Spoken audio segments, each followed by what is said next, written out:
Well, where to start with all the challenges at the state and federal level that you and other constituents are feeling here in Spokane County? As I film this, the federal shutdown is still ongoing, and I'm very concerned about the real impacts to people like you, like the loss of SNAP benefits, the increased costs of healthcare going into 2026.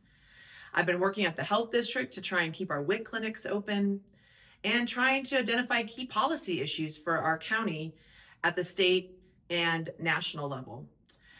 Just in this past week at the Board of Health meeting, we discussed our state legislative agenda, trying to advocate to maintain essential public health funding.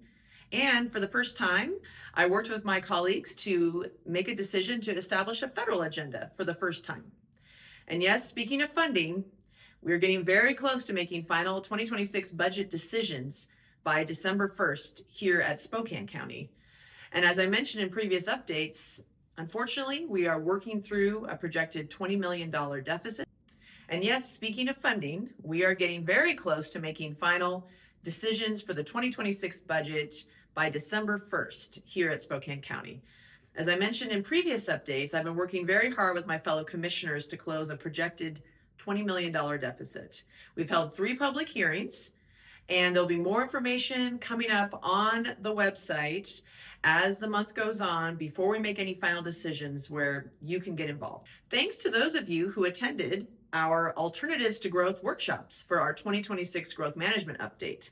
Commissioners will be making decisions about a preferred alternative for growth in our urban growth area by the end of the year, so stay involved.